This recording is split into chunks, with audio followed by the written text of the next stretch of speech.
Boa tarde, pessoal. Pode, sem problema. A gente vai falar agora, a gente vai começar a falar sobre o processador. O que a gente falou até agora? O que a gente já falou aqui nessa disciplina até esse momento? Alguém lembra? Não? Deu nada. Hein? Instruções, mais o quê? Primeiro capítulo, o que a gente falou? Oi?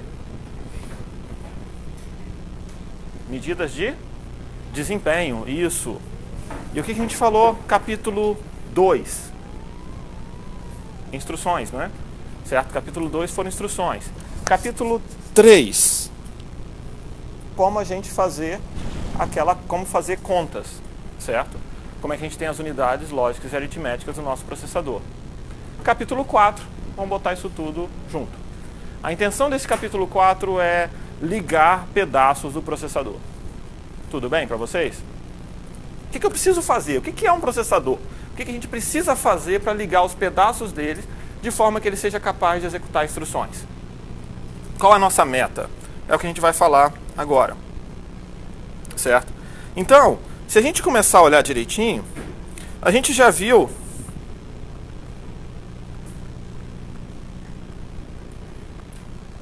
um pouco do que vocês viram em 404, bem alto nível.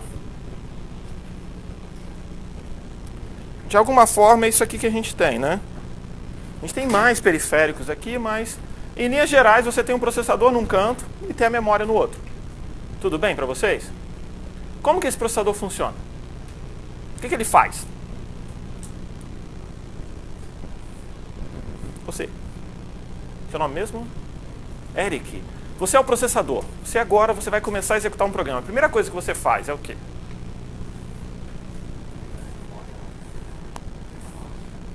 Tentar ler alguma coisa da memória. Exatamente. Tenta ler a primeira instrução da memória. Tudo bem? Depois que você executar essa instrução, o que você faz? Lê a próxima. E lê a próxima, e lê a próxima. Então, a gente precisa ler instrução por instrução da memória. Certo? Então, nosso processador, no fundo, ele envia um comando. Ele quer fazer uma leitura da memória. Tudo bem? Essa leitura, a gente vai tentar... Certo? Ele quer fazer a leitura e vai pegar dessa leitura e vai retirar a instrução que ele leu. Ele vai ler uma instrução da memória e vai receber de volta essa instrução. Tudo bem? E com isso, depois que ele terminou essa instrução, o que ele faz? Lê a próxima. O que é a próxima instrução de um computador? Tipicamente, a próxima instrução é ou a instrução seguinte, ou a instrução que você saltou para ela. Mas observa que a instrução atual sabe te dizer isso, certo? Então, se eu ler uma instrução que não é de salto, a minha instrução seguinte é o endereço atual mais 4. Então, vamos pensar o seguinte, se a gente começa lendo uma instrução da posição 1000, a minha próxima leitura pode ser, por exemplo, 1004. Tudo bem? Depois da 1004, a gente pode ir para 1008. Depois da 1008, 1012. De repente, se essa aqui for a instrução de salto, eu posso até saltar para 1040, por exemplo. Tudo bem? Faz sentido para vocês? Nesse primeiro momento, e nesse capítulo 4, a primeira parte do capítulo 4, nós não estamos preocupados com desempenho. Ok? Então a gente está preocupado em garantir que o nosso processador seja capaz de rodar as instruções que nós temos.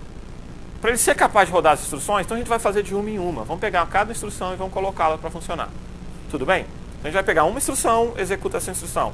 Pegar outra instrução, executa outra instrução. Pega outra e vai executando de uma em uma, até a gente chegar no nosso destino. Tá? Ok? Com isso, se eu tiver 1000 instruções no meu programa, eu vou fazer 1000 leituras da memória para ler essas 1000 instruções.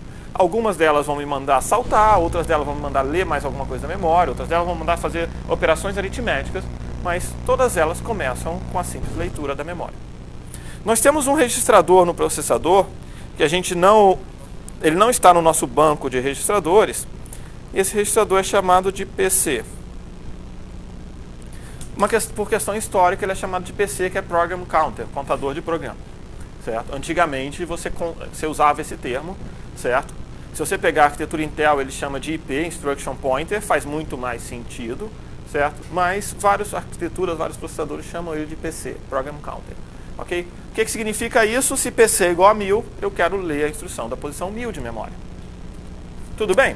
Li a instrução da posição 1000 de memória. Aí apareceu uma instrução aqui.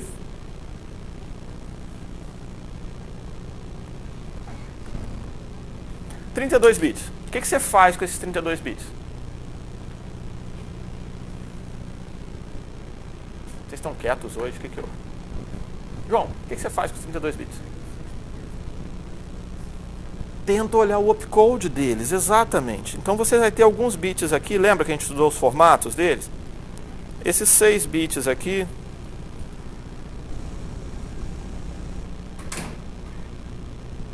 certo? Esses 6 bits aqui são o opcode. Através desses 6 bits eu tento descobrir o que essa instrução quer fazer. Ok? Me dá um exemplo de uma instrução.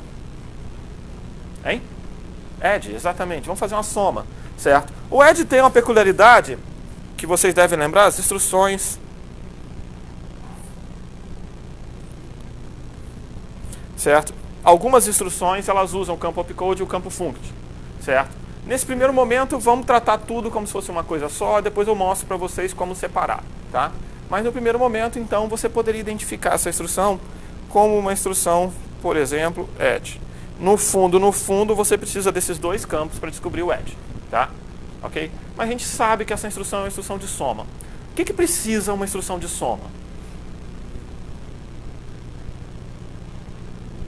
Hein? Uma ULA, a gente já viu uma ULA anteriormente, não viu? Ok? Então a gente precisa de um lugar para fazer a operação aritmética. Ok.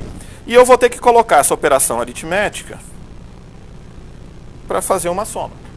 Faz sentido para vocês? Legal, vou querer fazer uma soma lá. De alguma forma vai aparecer um sinalzinho de mais lá. Quais são as entradas? Oi? Quais são as entradas? Os registradores. Lembra dos registradores? Onde é que estão os registradores?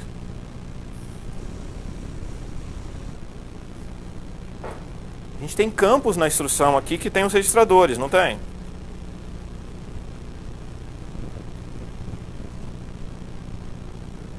Isso aqui não está em escala, tá? Tudo bem? Completamente fora de escala. Esse aqui tem 5 bits. Ó, reinicie para concluir a atualização do computador. Mais tarde. Já notou o quanto a gente obedece ao computador hoje em dia? Já viram isso? Ele simplesmente decidiu que agora que eu estou em modo apresentação, eu devo parar para poder reiniciar. Ótimo, né? Talvez seja porque eu só ligo esse computador aqui em sala de aula, né? Então ele não tem muito outro momento, certo? Bom, eu tenho 3 registradores aqui com 5 bits, certo? E se você olhar direitinho aqui, esse aqui é o RS, RT e RD, certo? Isso aqui eu lembro de cabeça, certo? São esses 3 registradores que a gente tem. E esse aqui é o formato do tipo R. E eu preciso colocar 2 registradores aqui embaixo. A gente precisa de 2 registradores aqui. Então a gente vai pegar o RS e o RT, que são os 2 de entrada. A gente vai botar o RS e o RT aqui? É isso que a gente vai fazer? É? Da memória? Tem que pegar o valor de onde? Exatamente. Observa o seguinte, quantos bits eu tenho aqui? 5 bits, não é? Eu não tenho 5 bits para esse cara? Se eu tenho 5 bits para esse cara e esse somador de 32, não casa, né? Eu não posso ter 5 bits aqui e 5 bits aqui. O que a gente precisa fazer é que a gente precisa colocar 32 bits em cada um desses lugares. Não é isso? Como é que eu faço 32 bits? Eu sei qual é o registrador 7, o registrador 9, certo? Vamos supor que eu queira somar o registrador 7 com o registrador 9, certo? Tudo bem? Então o R9 e o R7. O que a gente tem que fazer? A gente tem que pegar aqui, ó. Tem que existir um outro pedaço de hardware. Tem que existir um outro pedaço de hardware aqui que eu vou colocar o 7 e o 9 e aí vai sair o valor de 32 bits. Esse cara aqui a gente chama de banco de registradores, certo? Então ele vai ser, enquanto esse primeiro aqui é a nossa ALU, esse aqui é banco de registradores, certo? E aí eu consigo ligar esses dois caras. Legal, ok? Se eu vou somar o registrador 7 com o valor que está guardado no registrador 9, e o que eu faço com esse resultado? Vamos lá, alguém aqui atrás, você, de trás aqui. Seu nome mesmo? É. Marcelo. Qual o valor que tem no registrador 7? Chutam para mim. Pequeno que eu vou fazer a conta, fala. 10, ok, ótimo. Ganhou ponto de... Então o registrador 7 tem valor 10, vamos lá. Aqui atrás. Qual o valor que tem no registrador 9? Você mesmo. Chuta um valor. 8, ok, 8. Ainda bem que ninguém botou nada complicado de fazer a conta. Ó, feito, Leonardo. O que a LU vai gerar como saída? 18, né? Vai sair 18 aqui, certo? Tudo bem? O que eu faço com 18? E? Ok, vamos lá. Vitor? Não. Tinha um Vitor aqui? Não. Bom, tem Vitor na sala, mas não é você. Matheus? Não, Tiago, ok. Tiago. Agora a gente está trocando para uma segunda fase, que eu chuto nomes que eu acho que é a pessoa, certo? Até conseguir. Tiago, fala um valor para RD. Isso. 11. Então o RD nosso aqui é o R11, tudo bem? Então o que acontece? Olha bem, a gente já colocou o 7 aqui, colocou o 9 e coloca o 11 aqui. A gente vai pegar o 18 e de alguma forma vai mandar gravar no 11. Tudo bem? Faz sentido? Essa cara aqui, esse desenho muito mal feito que eu fiz aqui embaixo, ele representa o que a gente chama de data path do processador. Uma tradução mal para português é o caminho de dados do processador. Como que os dados andam? Ok? Isso a gente usa para fazer uma conta. Se eu fosse fazer um sub, como é que funcionaria? A gente só ia mandar um outro comando aqui, ó. O mais aqui viraria menos. Se eu fosse fazer um E, o que acontece? Troca. Se eu fosse fazer um OU, troca a LU. Tudo bem? Faz sentido para vocês? Notaram? Se eu colocar esse pedacinho de circuito aqui numa figura bem grande, vocês vão conseguir localizar esse pedacinho? Certo? Iago? Você consegue localizar esse pedacinho se eu botar ele numa figura bem grande, no slide inteiro? Não, uma LU aqui e atrás dela um banco de registradores? Sim. Não? Eu vou te mostrar daqui a pouco que a gente vai ter várias figuras delas com esse banco de registradores ali e com a LU depois. E você vai ver que ela, se ela aparecer daquele jeito, ela está fazendo exatamente a mesma coisa, tá? Então, qualquer instrução que eu tentar pegar do meu processador, ela vai potencialmente ler alguma coisa do registrador e fazer uma conta com ele, certo? Isso vai acontecer nos seus processadores. Daqui para frente, vocês vão ver que seus processadores todos vão pegar alguma coisa do banco de registradores e tentar fazer uma conta com ele. Existem raríssimas exceções disso, tá? Vamos pensar o seguinte. Poxa, você fez operações aritméticas. Aritméticas é bem fácil. E na realidade tem um outro efeito interessante. Lembra que eu mostrei para vocês agora há pouco que a gente tem dois caminhos aqui? Lembra disso? E que eu falei que não vai casar, não vai tudo para lá? É porque na prática, esse funct ele vem para algum lugar por aqui. Ele já vai direto para a LU. A gente vai ver daqui a pouco, tá? Porque você sabe que é uma operação de LU, só precisa saber que operação ela é. Então o opcode fala, vai ser uma operação de LU, não se preocupa, pega lá o código da LU. É por isso que ele está separado, a gente consegue separar desse jeito. Mas vamos pensar o seguinte, se eu tivesse uma instrução de load,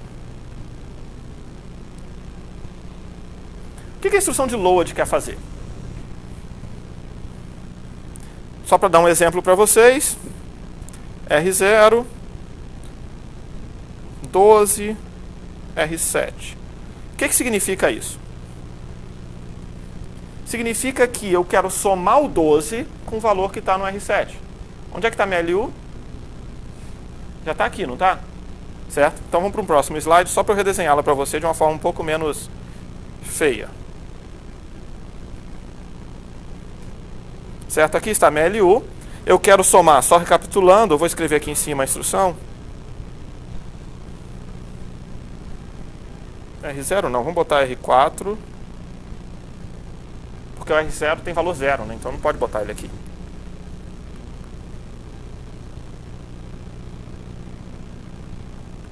Essa é a instrução. O load não tem que fazer uma soma, certo? O load vai fazer uma soma, então vai aparecer. Eu não estou ainda falando para você como vai aparecer, mas vai aparecer uma operação de soma aqui, certo? A gente vai descobrir daqui a pouco como jogar esse sinal de controle para lá. Vai aparecer uma soma, onde essa soma, num dos lados dela, vai ter que aparecer o R7. Então a gente vai colocar aqui o banco de registradores. Deixa eu só colocar da mesma cor aqui. O banco de registradores. E aí eu vou fazer uma leitura do banco de registradores do 7. Alguém me fala um valor do registrador 7? Oi? 10. 10 pode? Não, 10 não pode. Você errou o programa seu porque você botou um 10. Por que você não pode um 10? Porque vai chegar um 12 aqui, ó. E eu quero somar o seu número com 12 e tem que dar um múltiplo de 4. Porque é uma posição de memória. Então vamos chutar um outro número. Vamos lá? 8. 8 pode. Tudo bem? Essa começa a aparecer, na verdade eu coloquei esse load aqui com essa grande intenção, certo? É responsabilidade do programador gerar uma sequência de código válido. Então ele tem que saber que vai ter um resultado que somando com o outro vai ser um endereço de memória válido. Senão o MIPS vai reclamar, ok? Senão o seu processador vai de alguma forma gerar uma exceção, interromper o seu código, botar aquela tela azul ou fazer qualquer outra coisa com essa ideia, certo? Para mostrar para você, ó, instrução não está tentando acessar uma posição de memória inválida. Tudo bem? Então, se a gente tiver aqui 8 e 12, vai dar 20. O que eu faço com esse 20? Eu tenho que ir na posição 20 de memória e ler esse cara. Então, lembra que eu tinha colocado uma memória? Então, a gente sabe que a gente tem que ir na posição 20, mandar fazer uma leitura e vai sair alguma coisa. João, o que tem na posição 20 de memória? Pode chutar. Fala alguma coisa, qualquer coisa. Qualquer número pode ter lá. Fique à vontade. Qualquer número mesmo. 40 isso, pronto. Tem 40 aqui. O que eu preciso fazer com esse cara? Eu preciso guardar. A gente vai guardar no registrador 4 e eu preciso guardar o 40. Certo? Então, esse aqui é a cara do nosso hardware, certo? O que acontece é que o nosso processador vai ter esses módulos perto de outro. Se a gente comparar essa figura com a figura que está aqui embaixo do slide anterior, observa que eu tenho o mesmo banco de registradores, a mesma LU, certo? Só que agora apareceu a memória. Tudo bem? Se eu fizer um branch equal, eu vou ter que fazer alguma operação de comparação para verificar se eles são iguais, e vou ter que fazer alguma outra operação de soma para atualizar o PC, se for o caso. Mas eu vou usar então a LU, eu vou usar banco de registradores, potencialmente atualizo o PC. Então, cada uma dessas operações a gente vai usar essa infraestrutura básica.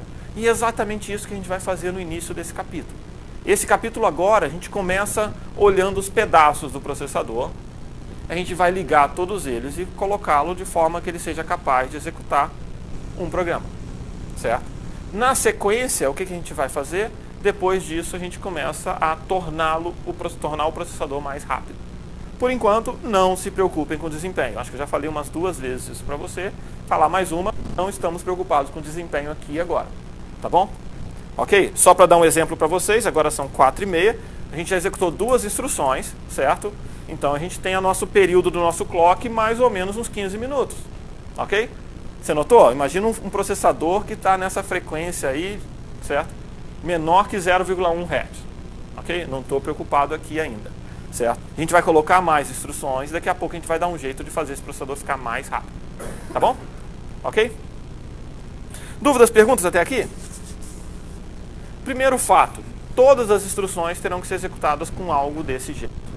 Certo? Então a gente precisa agora começar a mapear as instruções no hardware que a gente conhece. E é isso que a gente vai fazer nos próximos slides.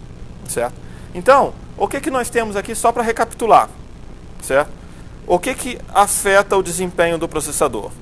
A contagem de instruções, que é determinada pelo conjunto de instruções e pelo compilador, o CPI e o período do clock, que é determinado pela implementação. Então, se a gente olhar direitinho, isso aqui a gente já falou, certo? A gente já falou desse pedaço. Compilador, lá no 9º semestre. Certo? Ok? Vocês vão ter uma matéria lá, MC 910, se eu não me engano. É isso? Ok? Super legal, e vocês vão gerar um código para esse processador. CPI e Cycle Time a gente vai falar nesse semestre. Certo? A gente vai falar agora. O CPI, que a gente vai tentar melhorar das próximas vezes, por enquanto a gente não vai falar tanto aqui. Mas no fundo, o CPI por si só não é suficiente. Você tem que falar do Cycle Time. Porque eu posso ter CPI 1, foi o que a gente fez até agora, a gente executou uma instrução por ciclo, e o nosso ciclo era de 15 minutos. Não é um grande desempenho, concordam comigo? Bom, a gente vai trabalhar então com duas implementações do MIPS, a simplificada agora que a gente vai falar, e uma baseada em pipeline, certo? E a gente vai focar em menos instruções ainda do que vocês viram até agora. A gente vai falar no load, store, add, sub, end, or, SLT, branch equal e jump. Por que a gente vai falar dessas instruções? Porque elas representam as variações que a gente precisa colocar no pipeline, ok? As outras podem ser compostas em cima dessa. Branch not equal é o contrário do branch equal, é só você checar a condição invertida. Se você quiser colocar instruções com imediato, também funcionam facilmente. A gente precisa colocar só esses elementos aqui para começar, tá? A execução das nossas instruções começam com o PC. Lembra que a gente falou agora? Você tem o PC é mandado para a memória com uma operação de leitura, e a gente vai lá e faz a leitura da memória. Busca uma instrução, e aí com base nessa instrução a gente executa o nosso programa. Um outro componente que a gente vai ter é o nosso banco de registrador. Por favor, aqui temos uma tendência a traduzir erradamente para arquivo de registradores, certo? Não é arquivo de registradores, banco de registradores. Vamos tentar uniformizar um pouco, porque não casa muito bem a tradução em certos lugares. E nós tentamos fazer a leitura do nosso banco de registradores baseado naqueles números. Então as instruções têm números de registradores e nós fazemos a leitura desses registradores baseado nesse número. Lembrando, na instrução nós temos os números de 5 bits que valem de 0 a 31, os valores. E esses números são usados para indexar o banco de registradores. E uma coisa legal é que o banco de registradores permite que você leia 2 registradores por vez. As suas instruções trabalham com registradores de 2 em 2, certo? Então o banco de registradores permite que você faça 2 leituras por vez. Logo depois a gente vai e faz o uso da LU, certo? Tipicamente a gente vai pegar o resultado da operação. A gente pode usar na LU também fazer o cálculo de endereço de memória ou fazer o cálculo do endereço do branch. É sempre uma operação da LU, certo? Além disso, alternativamente, a gente pode querer fazer um acesso à memória, certo? Ou ainda atualizar o PC para o endereço destino. Desculpa. A gente pode atualizar o PC para o endereço destino. Se não for para o endereço destino, ele vai ser sempre para PC mais 4. Então a gente precisa incrementar o PC. Todas as instruções nossas precisam, de alguma forma, alterar o PC. Certo? Elas precisam mandar o PC para a próxima instrução, ou que a próxima instrução é a instrução seguinte, que é o PC mais 4, ou que a próxima instrução é 2000, 5000, 1000, qualquer outra coisa, certo? Que é o resultado de uma instrução de salto. Então, dessa forma, para executar uma instrução, a gente vai seguir esses passos, certo? Pega o PC, manda para a memória e lê uma instrução de lá, certo? Você sempre tem que começar com isso. Você sabe que instrução é essa? Você sabe que instrução está na posição 1000 de memória? Não sei ainda. Então você simplesmente manda o PC para lá. O que você faz quando chegam os 32 bits para você? Olha o campo de opcode. Olhou o campo de opcode? Legal, eu já vou saber que instrução é essa. Mas eu posso também ler os meus registradores. Nota que eu tenho que ler o registrador antes de fazer a operação. Então a gente vai lá e faz a leitura dos registradores. Tipicamente 2 registradores. Faça a leitura dos 2 registradores. Tudo bem? E aí, dependendo do tipo de instrução, da categoria de instruções, a gente pode usar a LU para calcular uma operação aritmética, ou o endereço de memória, ou o endereço-alvo do branch. uma dessas coisas vai ser calculada pela LU. A LU não sabe exatamente que instrução é. Ela está sendo ordenada para fazer, por exemplo, o resultado de uma operação aritmética, que pode ser uma soma, um endereço de acesso à memória, que é uma operação de soma, ou um endereço de destino de branch, que também é uma operação de soma. Então, no fundo, você passa para a LU, faça uma soma. Ela não precisa saber que instrução é essa. Faça uma soma, se vira com uma soma. Tá? Depois disso, a gente pode acessar a memória, se for uma operação de acesso à memória, e a gente pode calcular o PC, se for uma instrução de saldo. Tá? Então, são essas as coisas que a gente precisa fazer. Com isso, nós chegamos nesse primeiro pedaço aqui. Certo? Essa é a nossa primeira visão geral da CPU. Aqui está faltando bons pedaços, certo? Nós não temos o nosso controle aqui, mas tem algumas coisas importantes para a gente tentar olhar, certo? E fora de foco um pouquinho, não? Certo?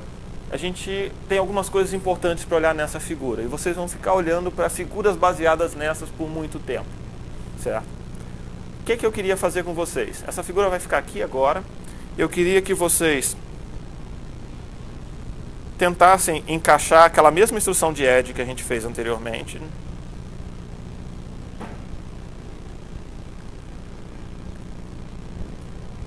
Depois eu queria que vocês tentassem encaixar uma instrução de store.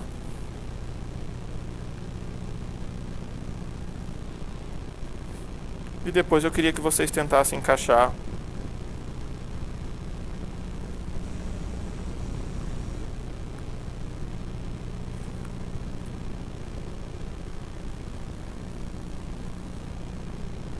uma instrução de salto. 3 minutinhos para vocês?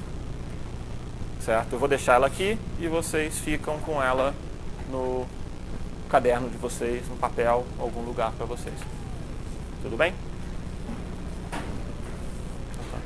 Obrigado.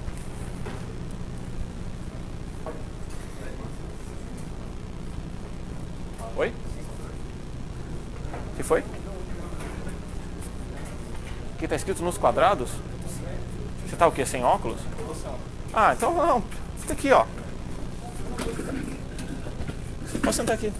Senta aqui. Pega o papel e senta aqui. Pronto. Você vai até aparecer na câmera. Ele não está de castigo, só para quem estiver ouvindo no futuro. Certo? Ok?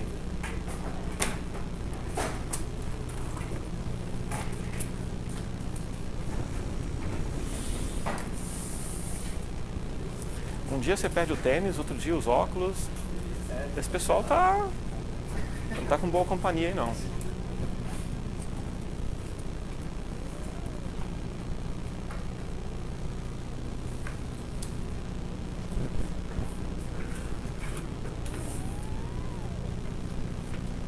Consegue chegar daqui ou quer ficar mais pra cá? Ok? Aí depois você aproveita e faz no quadro.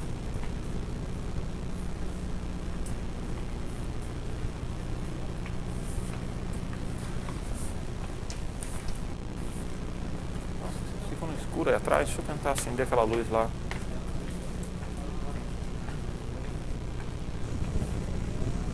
Fundos. Nossa, sentiu. Ah. Agora sim, fora lá no escuro, não tá nem.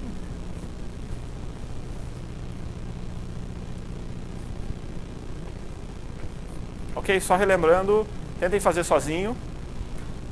Daqui uns 2 minutos, olha com a pessoa que está do seu lado aí para ver se o que você fez e o que ela fez fazem sentido, está coerente um com o outro.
principal é que você estude continuamente.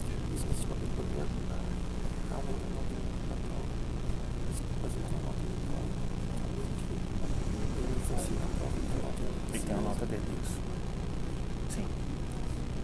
Cada teste tem a sua própria nota. Certo? Você pode olhar lá, se não me engano, ele vale 30% do seu total. Isso aí. E ele pode te ajudar na prova. A intenção é, se você demonstrou que você conhece aquilo, foque nas demais coisas da disciplina.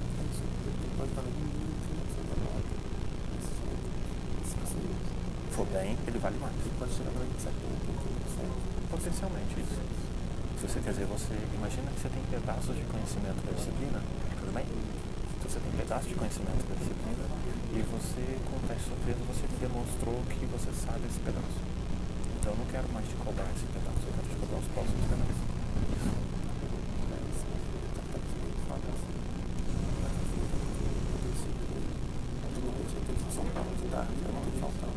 Certo. Só um teste. Aí eu vou perguntar se eu podia falar se eu teste. Quarta-feira que vem? Não, parece que vai ter. Agora? Potencialmente não. Provavelmente não. Está muito em cima do outro. Tá? Não tem assim, eu posso falar para tudo. Tipicamente assim, a minha intenção é ter uma tabela de você.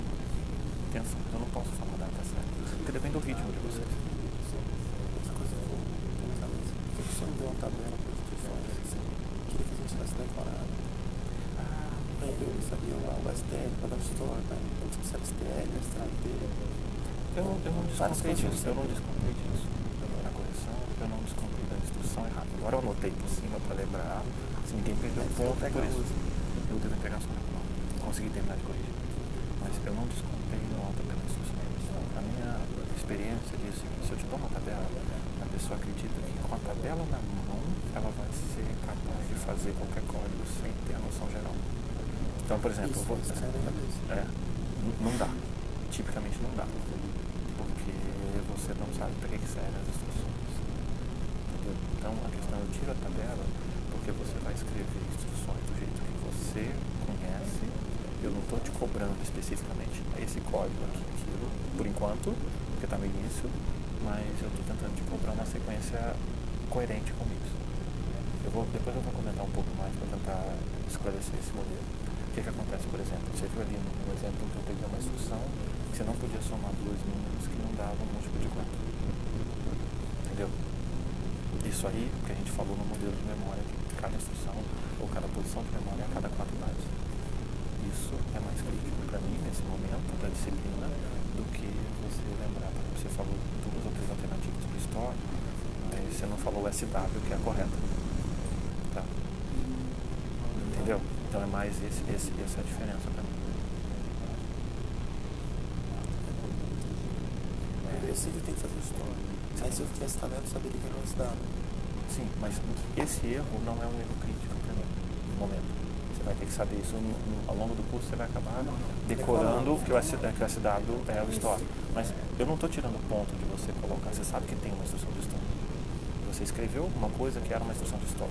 Ok, eu simplesmente coloquei um traço nela e eu devo ter colocado o SW em cima, mas eu não tirei ponto seu. Eu estou mais preocupado em você ter uma sequência válida nisso. Não a sequência com os mnemônicos corretos, que isso aí você decoraria.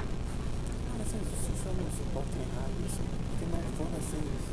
Porque aí eu estou te induzindo a usar a tabela, certo? E você esquece de estudar o resto do material. Porque vai ter a tabela, mas a tabela não tem o suficiente para você programar assim.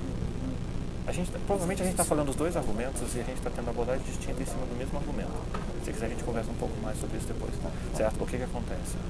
A experiência que eu tenho é que quando eu dou a tabela para vocês, se eu falar assim, você vai ganhar a tabela, Não estuda nada. e aí vai achar que está na tabela, certo? É uma coisa meio complicada, eu concordo com você que ter a instrução pode ajudar o último delta da pessoa, mas ele atrapalha o primeiro delta. E como eu estou relaxando a correção no teste em termos dos mnemônicos, eu não estou exigindo tanto, então assim, você sabia que tinha uma instrução de store. Você colocou a instrução de store, qualquer que seja a sua instrução, está ok também. Entendeu? Então eu não tirei ponto por isso. Entendeu? A inexistência da tabela não estaria te afetando em termos de ponto. E ela estaria tentando te colocar num patamar de conhecimento mais global do código.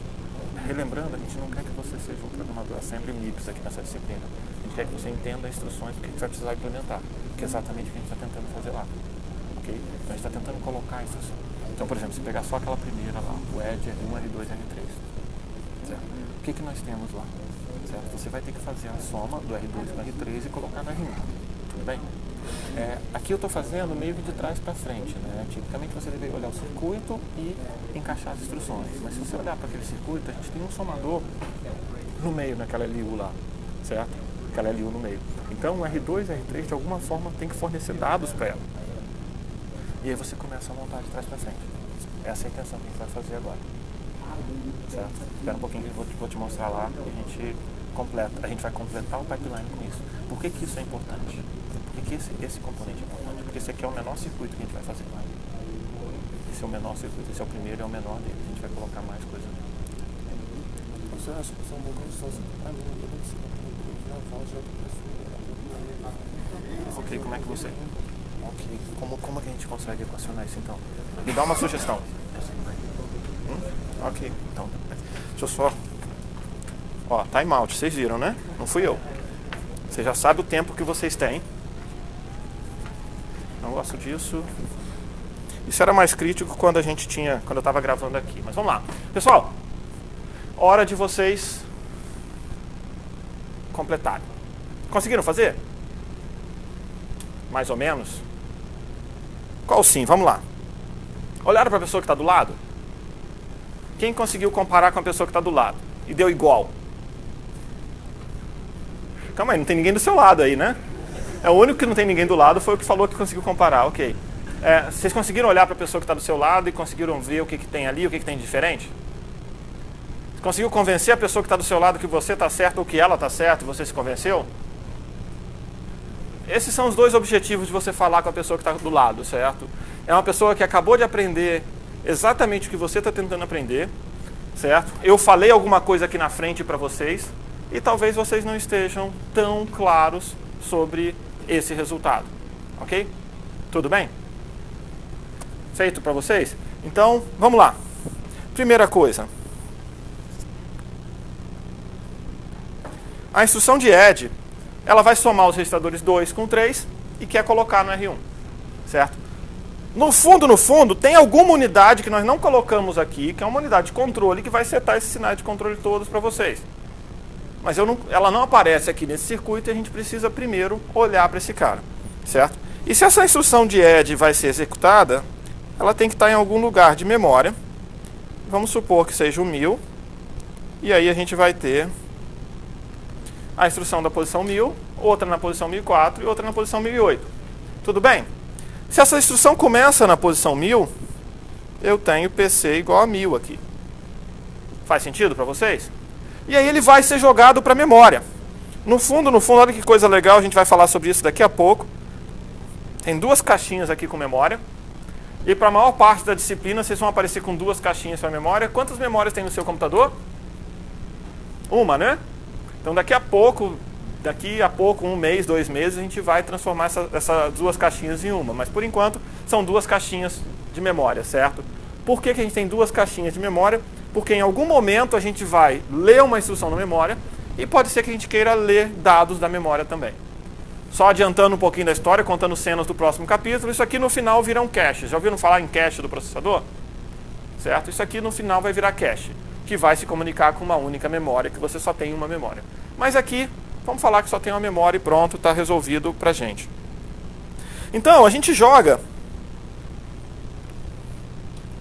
Certo? A gente joga o PC aqui, e olha que legal, a gente joga o PC nesse somador, que vai ser somado com 4. O que é que dá 1000 mais 4? 1004. Tudo bem? Ok? Esse 1004 vai voltar, e quando a gente acabar a nossa execução, certo? Quando a gente acabar a nossa execução, ele vai ser guardado no PC de novo. E a gente vai começar um outro ciclo, com um PC igual a 1004. Tudo bem?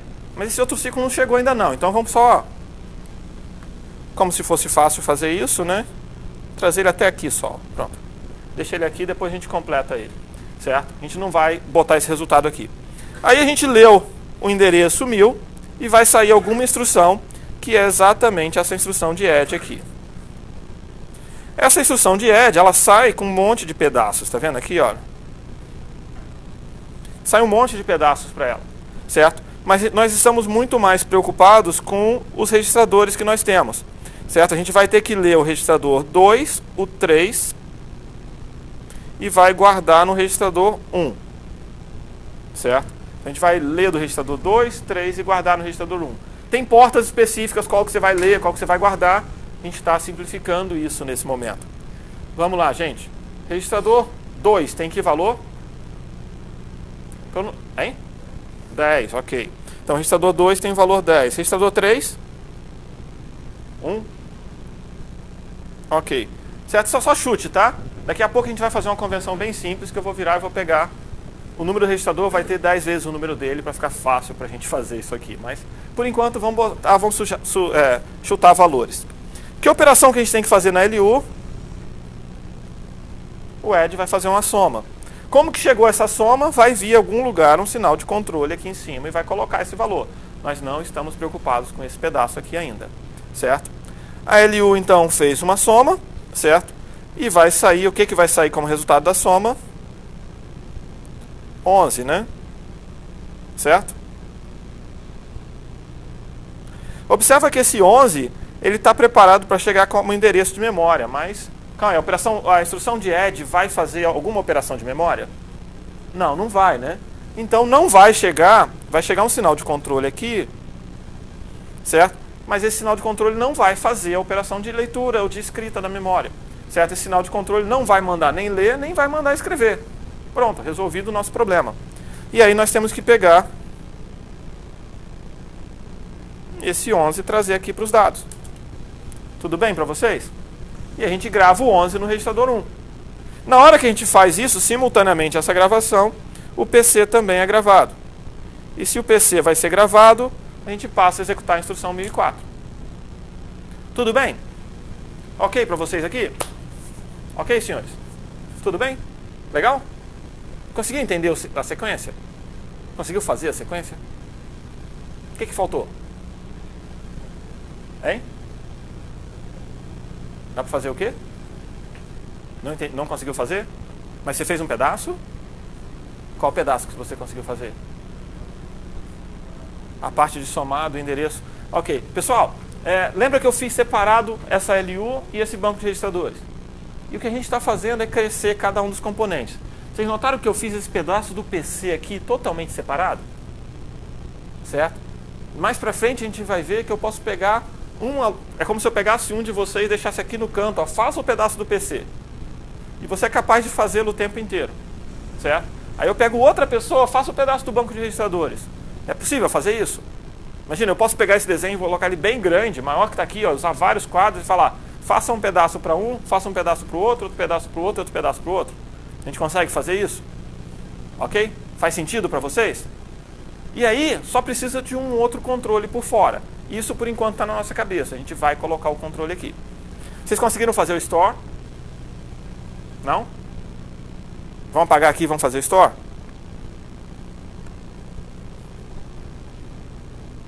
O que aconteceu no store?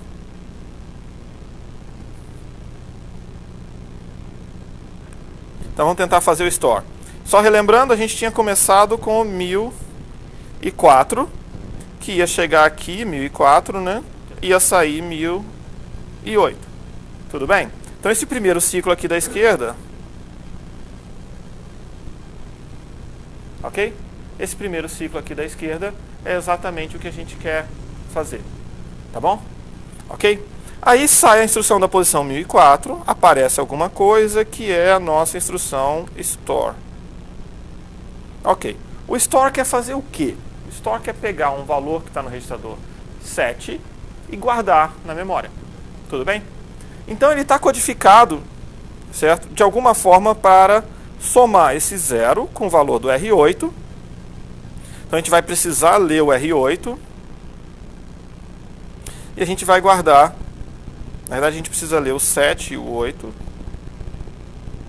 A gente precisa ler o 7 e o 8. O que tem no registrador 7?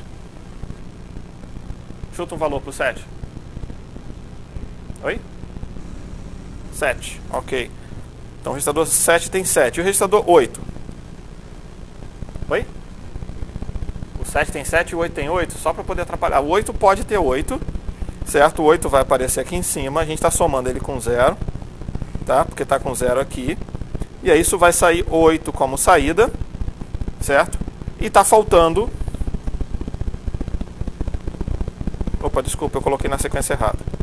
O registrador 8 está aqui em cima, porque a gente vai pegar o registrador 7, que tem o valor 7, ele vai sair por aqui, ó. Notaram? Ele sai aqui por baixo, ó. Certo? E o valor 0, eu vou trocar até de cor para ficar mais fácil da gente ver. O valor 0 ele vem da instrução e chega aqui. Ah, mas é o mesmo fio. É, por enquanto é, mas daqui a pouco a gente separa esses fios, tá? Então o valor 0 aparece ali, certo? Vindo da instrução. E o 7, que tem o valor 7, aparece nesse canto aqui. Tudo bem? Melhorou agora? Ok. E aí eu vou gravar na posição 8 de memória o valor 7. E acabou. A história não faz mais nada. Bom, mais nada. Já fez tudo que ela precisava fazer. Certo? Então a gente consegue calcular e executar uma instrução de store. Tudo bem? Certo? Próximo. O que a gente vai fazer na próxima? Se a gente pegar uma instrução de branch equal, o que ela precisa fazer? Oi? Pedro? O que a instrução de branch equal precisa fazer? Precisa ver se os dois números são iguais e se forem a gente dá o jump. Novamente, a gente não tem o controle, né? Então, por não ter o controle, a gente precisa começar da posição 1008. E aqui tem uma coisa legal, certo? Porque observa que o 1008 vai ser somado e vai dar 1012. Mas observa que o 1012 ele chega aqui, ó. Tá vendo? Ele chega nessa porta da LU ali em cima, certo? Então o 1012 chegou aqui em cima, olha. Certo? E ao chegar aqui em cima, ele vai ser também considerado como soma referente a um pedaço da nossa instrução, certo? No fundo, quando a gente codifica esse cara aqui com 1000, a gente tem que falar quanto falta para chegar na posição 1000. Então, esse pedaço da instrução para chegar na posição 1000 significa que a gente tem um menos 12 aqui, tá? A gente vai ter de alguma forma um menos 12 chegando lá. Não é um menos 12 exato, a gente ainda tem que melhorar isso aí. Lembra que tem os dois zeros lá que não aparecem, mas ele vai ter que chegar a um menos 12 para que a soma do branch equal dê 1000 se ele for saltar. Diga, João.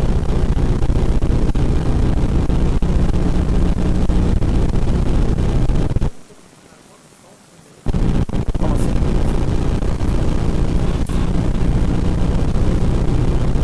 O branch equal ali, ele vai, é PC mais aquele delta.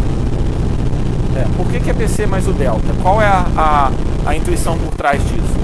O delta só tem 16 bits, né? Então, se eu fosse absoluto com 16 bits, eu tinha 64K de espaço. Bom, vocês conseguem fazer código com 64K hoje em dia? Não, né? Não mais. Então você precisa ser relativo, tá? Então, embora você tenha uma distância de 64K, ela é sempre relativa. Então, por exemplo, você tem um if, o if vai usar um branch relativo. Vai saltar 5 instruções para frente, 10 para frente, por exemplo. Não é tão longe. Mas isso vai estar na posição 1 milhão de memória. Se você tivesse que ter o endereço absoluto, você teria que ter bits suficiente para guardar 1 milhão. Então, 20, alguma coisa. Mas aí, quando você tem bits relativos, você simplesmente soma essas posições. Tá bom? Ok? Bom, aí então vai aparecer esse menos 12 aqui. Só relembrando, esse menos 12 tem só 16 bits. Certo? E aí nós temos dois registradores que a gente precisa ler, o R5 e o R7. Então vamos colocá-los aqui, o 5 e o 7. Qual valor tem no registrador 5? Vai lá. 5. Bem prático ele. Será que eu consigo adivinhar o que vai ter no seu registrador 7? Você quer saltar os... Ah, você quer assim... Aham! Bem lembrado. Como é que eu comparo se dois números são iguais? A gente subtrai os dois números e tenta ver se a resposta dá 0. Então, no fundo, a gente vai pedir a LU para fazer uma subtração. Certo? Não está o hardware de checagem de 0 aqui, mas ela vai fazer uma subtração e essa subtração vai dar 0. O que eu faço com a memória? Nada. Então a memória não vai ser usada aqui, certo? E deu esse 0. Eu guardo esse 0? Não, não guardo esse 0. Mas eu uso alguma coisa baseada nesse 0, para escolher o 1000 que saiu daqui, certo? Então esse 1000 que saiu daqui é o que vai voltar para o PC, ok? Então a gente colocou esse circuito aqui como uma versão bem simplificada do DataPath do MIPS, certo? Essa é uma implementação bem simplificada. Como vocês viram, nós temos fios em curto-circuito, tem outro lá em cima. A gente precisa dar uma melhorada nessas coisas, mas em linhas gerais, são esses componentes que a gente precisa ter. E se você souber como um deles funciona, e depois o outro funciona, e o outro funciona, você vai ter a sequência e vai montar seu DataPath inteiro. Ok? Então, olha bem, a próxima coisa que a gente precisa fazer é exatamente usar multiplexadores para poder controlar essas junções aqui, certo? Então nós vamos precisar de multiplexador nesse canto, a gente já teve esse problema, a gente vai precisar de multiplexador nesse canto e vai precisar de multiplexador aqui embaixo. O circuito é o mesmo, só que a gente precisa de um multiplexador. E por falar em multiplexador, deixa eu só desenhar um aqui, usando a nomenclatura do livro, para explicar algumas coisas para vocês, certo? Às vezes vocês já usaram multiplexadores em vários formatos, quem viu o circuito lógico, um professor diferente, com um livro diferente, usou em vários formatos. A ideia geral desse livro é que o multiplexador é uma coisa ovalada desse jeito aqui, certo? Tipicamente está indexado, então essa entrada 0 é essa entrada 1, e aí a gente vai ter uma entrada de controle aqui em cima, a entrada 0, a entrada 1 e uma saída. Se a entrada de controle tiver 0, legal, vai sair a entrada de cima. Se a entrada de controle tiver 1, vai passar a entrada de baixo, ok? A única coisa que vocês precisam prestar atenção de vez em quando é que ele vai tirar esses sinais daqui em alguns lugares. Em alguns momentos você vai encontrar ele assim. Se você encontrar ele assim, o 0 é sempre a de cima. Tá? Então, quando não tiver nada, o 0 vai ser a de cima. Por que isso? Porque quando ele vai ficando pequenininho, pequenininho, pequenininho, às vezes botar o 0 ali fica muito apertado e você não vai notar. Então, é só esse que é o default. Tá? Se você quiser colocar o 0 lá em cima, não precisa escrever. Se você encontrar um multiplexador que o 0 esteja embaixo, ok, ele foi feito uma outra versão. Então, com isso, nós temos aqui os multiplexadores. Certo? Eles aparecem no nosso circuito. Observa que eles não estão indexados, está vendo? Eles não estão com 0 e 1, está escrito só MUX dentro dele. Isso quer dizer que o 0 está a entrada de cima e o 1 está a entrada de baixo. Além disso, aparece um sinal de controle. Além disso, aparece aqui um sinal de controle. Ao aparecer um sinal de controle, observa que nós temos vários bits aqui que são considerados bits de controle. Certo? Cada vez que a gente precisa de alguma informação, por exemplo, eu preciso do opcode. Então pega o opcode e manda ele para a unidade de controle. Olha o opcode para decidir o que você vai fazer. Você vai fazer um load? O que você vai fazer com a LU? Você vai acessar a memória? E aí algumas instruções gravam no banco de registradores, outras não. Então tem um sinal de controle para falar, você quer gravar ou não no banco de registradores? Ok? Você quer gravar no banco de registradores ou não quer gravar? Depois, como a gente tem, olha, pode querer fazer uma leitura de memória, ou a gente pode querer... Deixa eu pegar a escrita aqui. Isso aqui é um exercício interessante, ó. Ou você pode querer fazer uma escrita na memória. Certo? Então você tem um sinal de controle para fazer leitura, outro sinal de controle para fazer escrita. A gente tem um sinal de controle para escolher esse MUX aqui. Nós temos outros sinais de controles aqui, ó, do salto que a gente vai querer, que vai usar o bit 0. Nós temos um sinal de controle aqui em cima para escolher o nosso destino. E nós temos um outro sinal de controle que é chamado operação da LU, para escolher a operação da LU aqui. Todos eles saem dessa unidade aqui de baixo. Alguns eu não tenho destreza o suficiente para poder ligar até lá em cima. Mas todos eles saem daqui de baixo, ó. Todos eles saem daqui e vão chegando nesses lugares. Certo? Esses são sinais de controle que nós temos no nosso DataPath. Okay? Com esses sinais de controle, e se você conseguir derivar esses sinais de controle de cada uma das instruções, legal, agora você consegue montar um processador. Tudo bem? Feito? Então pensa da seguinte forma, você está aqui na LU. Você só recebe um sinal de LU Operation. Você sabe se essa instrução, por exemplo, é um add ou se essa instrução é um load, ambas vão mandar fazer a LU operation, igual a soma, certo? E você não vai saber que operação você está fazendo, mas você vai fazer uma soma e essa soma vai ser usada ali. Você vai saber se você está fazendo um branch equal ou uma subtração? Não, você não vai saber. Vão chegar dois números, você vai fazer a subtração. Mas o seu controle aqui sabe que instrução é essa e pela instrução que ele pediu para você fazer, ele vai separar os sinais de controle de cada uma das unidades. Tudo bem para vocês? Ok? Dúvidas, perguntas, senhores? Hein? Alguma coisa até aqui?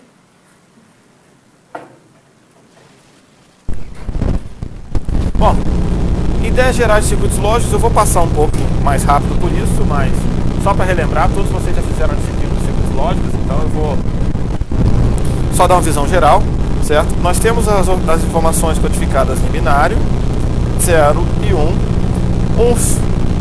certo? Um fio por bit, certo? E se a gente colocar múltiplos bits, a gente chama que a gente está falando de barramento. Do nosso ponto de vista aqui, é importante notar que às vezes a gente vai ter um sinal e a gente vai colocar um traço aqui e falar, por exemplo, 16.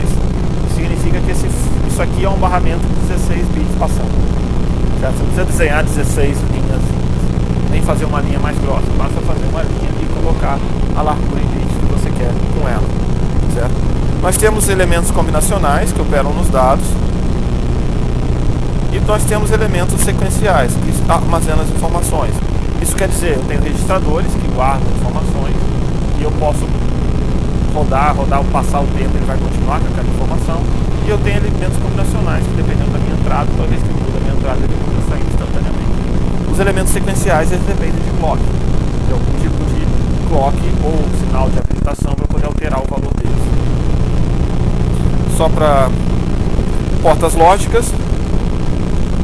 Então nós temos a porta E, nós temos o somador, certo? Nós temos um multiplexador aqui, certo? E nós temos uma LU que faz operações aritméticas em geral aqui pra gente, certo? Esses são os nossos componentes. Relembrando aqui, a nossa entrada F são as operações básicas aritméticas e operações lógicas, certo? A LU, ou em português ULA, né? Unidade lógica aritmética. Então, operações aritméticas e lógicas que a gente faz com ela. Ela já é capaz de fazer operação em complemento de 2, certo? Então, a gente já tem com ela. E a gente vai encontrar mais pra frente uma outra LU que tem um outro saída aqui, que é chamada saída 0. Que vai ser capaz de avisar se a sua resposta deu 0. E a gente usa ela para poder fazer as operações de branch. Bom, elementos sequenciais, eles guardam os dados deles a cada ciclo de clock. Então, no fundo, o elemento mais básico que nós temos é um flip-flop do tipo D. E o flip-flop do tipo D, na subida do clock, ele pega o D e guarda e manda para a saída aqui. Então, se a gente tivesse aqui, olha, se a nossa entrada D fosse 7, 9, 3, eu teria saída aqui como 7, 9 e 3, mas sempre após o clock, certo? Eu preciso de um clock para pegar a entrada e mandar para a saída, tá? Então a gente tem aqui as setinhas, os 7. Nossa, alguém está conseguindo enxergar isso aqui? Ninguém reclama, né? Legal isso, né? Por que ninguém levantou a mão, ninguém falou nada? Hein? Você tá com tanto sono assim, Thiago? Tá com sono? É. Hein? Não, por que você não levantou a mão? Você tá olhando aqui, fazendo esforço, assim, fechando o olho aqui, como se fosse enxergar. Então vamos trocar a cor, né? Ok? Então nós temos aqui, ó, se eu tiver o 7 aqui, 9 e 3, eles vão aparecer somente depois do clock. Certo? Eles só aparecem depois do clock. E aí tem uma coisa interessante, porque na hora que você tem a margem do clock aqui, você nota que tem um pequeno atraso. Notaram isso? O que é esse atraso? O que é esse atraso? O que é esse atraso? O que ele representa? Esse atraso representa o atraso dos transistores e fios envolvidos nesse processo. Você tem transistor lá dentro que gasta um tempo, pequenininho, mas gasta um tempo. Em última instância, esse atraso aqui você reduzir o clock, se você aumentar seu clock, existe um limiar aqui onde você não pode mais aumentar o seu clock, porque o atraso é grande demais para você poder botar o clock pequenininho, certo?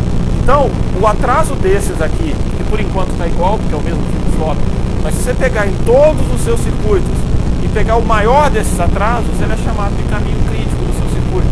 É ele que dita a sua frequência.